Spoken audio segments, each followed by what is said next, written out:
for Latinos and blacks. Next.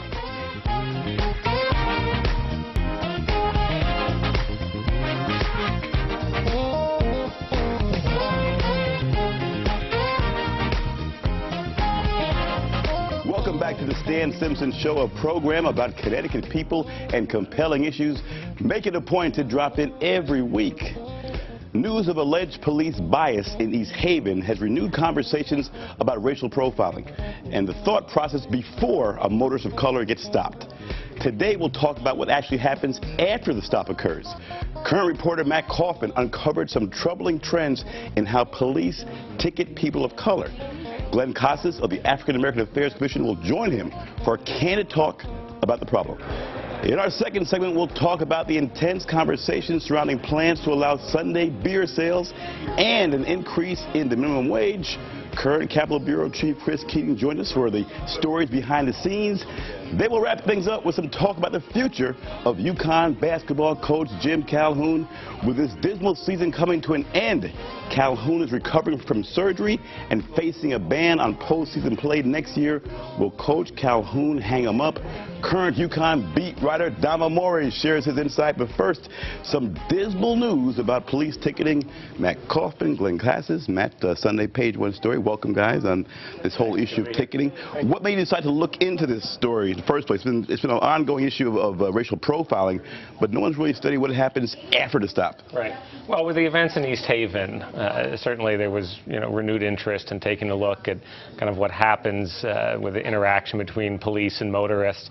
And we knew that police for over a decade have been required to collect this data, but there haven't been the resources to kind of dig into it and analyze. And we thought, you know what, we could take a stab at that. And so got from the African American Affairs Commission and from the Capital Regional Council of Governments some of the data that police are required to fill out that includes some racial and ethnic background on the driver, whether someone was ticketed, what they were pulled over for, and kind of crunch the numbers and look to see, are there disparities in the outcome of a traffic stop. Once you are pulled over, once an officer says, hey, that guy went through a red light, that guy's got a busted taillight, after that happens, what's the outcome? Do you get a ticket? Do you not get a ticket? And other disparities there? What you found is that what blacks and Latinos, for the most part, to a large degree, are getting ticketed more than whites for the same offenses. Right. We found across the board serious offenses, minor offenses, speeding, running red lights,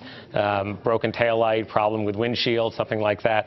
Across the board, for the most part, yeah, blacks and Latinos significantly more likely to end that encounter with a ticket compared to a white motorist, again, pulled over for that same offense. All right. Does that automatically mean we have racism involved? Some may argue that the quality of the stop dictates what happens. If you're having a tough engagement, that dictates it more than race. But Glenn Cassis, what's your thought when you hear about that? What's your visceral reaction to that finding so far? Well, from the findings that that Matt produced, at 100,000 cases, and we're talking about large numbers, to discount it and call it because of the way their interaction, I just don't believe that it could be the case. I think it has to do with the attitudes or the perceptions that officers may have with people of color.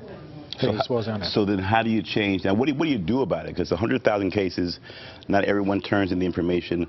What do you do with this finding? What steps can be taken to address it? Because you want to concede that race and bias is involved in every industry, media, medical profession, criminal justice. If you want to concede that it's there in public safety, how now do you deal with it where you don't have the bias being exacted on people on the streets? I think we need to come to an understanding. We need to have some conversations. We need to have some discussions about it. We need to expose it as it has been done, and then have some real serious training and discussions and real training with staff that are involved with this to bring this out and hopefully resolve it, because it breaks down the society when we have those kinds of things going on. How important is honesty? What degree now do police departments say, you know what, we understand there is bias in our department. For a while there was denial that this exists.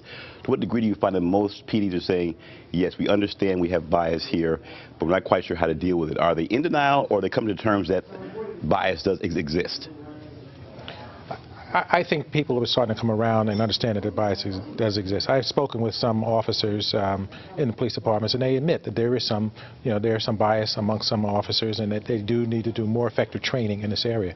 In fact, we're looking at hosting with CHRO and other groups to host a forum to bring this out and have some discussions about it, and understand what directions we need to go by getting everyone involved in this discussion. We're seeing it also in the healthcare, where you're going to see folks of color getting disparate treatment from people who say, gee, they're not biased or prejudiced, but yet you'll see the findings that they aren't told the same thing as far as treatment and care. So they're now starting to acknowledge, yes, there is bias, and have to be on guard. So it seems to me that once you acknowledge there's bias, now it's a question of what do you do about it so you put yourself in check, right? Each month these departments have CompStat. They look at the crime stats to determine where the trends are, what's going on. What would be so hard in mandating chiefs to simply include the demographics that you guys looked at and saying, each month, guys, look at these stats, and you guys hold yourself accountable. Bring us a report each month on how things are going. Why is that so difficult to order the police chiefs to include that?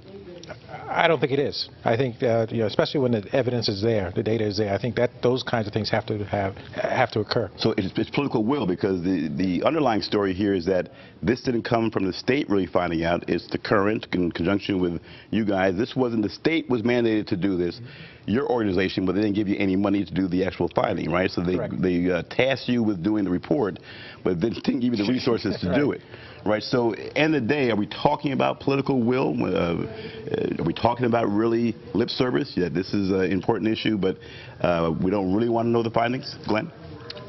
I'd like to think that that's not the case. I think there's enough. Why wouldn't they put money up toward your department if they don't put money up and they ask you to do this task, inherently something is amiss? Well, you'd have to ask your legislature, and I can't answer that. Okay. They have other priorities that they feel are important.